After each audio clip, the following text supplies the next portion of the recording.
शाम सदाशिव दोस्तों, इस वीडियो में हम लोग देखेंगे गुडविल का एक सम। इस सम में बोल रहा है कि ए ने एक परचेज किया है बिजनेस कब 1 अप्रैल 2016 को, ठीक है। और क्या एग्रीड हुआ है जिससे वो बिजनेस खरीदा है, उसके साथ एग्री हुआ है कि फर्म का जो गुडविल है वो कैसे वैल्यूड होगा at 2 years purchase of normal average profit of last 3 years. क्या बोल रहा है, लास्ट 3 साल का जो नॉर्मल एवरेज प्रॉफिट होगा उसका 2 ईयर्स परचेज पर गुडविल का वैल्यूएशन होना है। The profit of the bees business for the last years का जो जो लोगों को प्रॉफिट है हम लोग को यहाँ पर नीचे दिया हुआ है।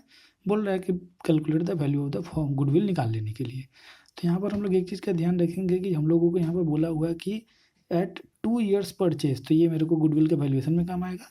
और normal profit of 3 years, last 3 years बोला हुआ है, ये 3 है।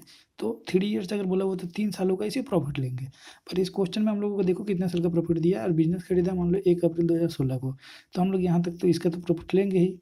अब देखो 1 साल, 2 साल, 3 साल, इसका मतलब ये जो मेरे लिए डाटा दिया हुआ ये मेरे लिए रिलेवेंट नहीं है। तो अब इसको हम कैलकुलेट कर लेते हैं झट से। तो एवरेज मेरा प्रॉफिट क्या आ जाएगा, एवरेज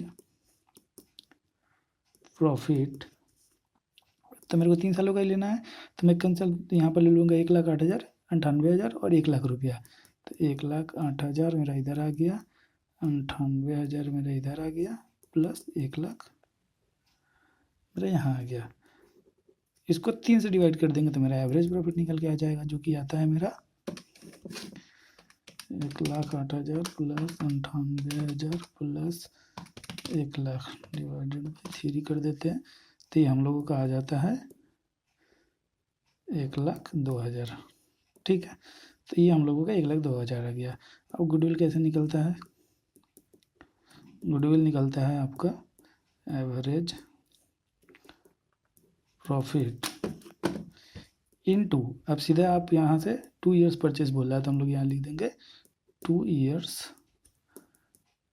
परचेज, ठीक है।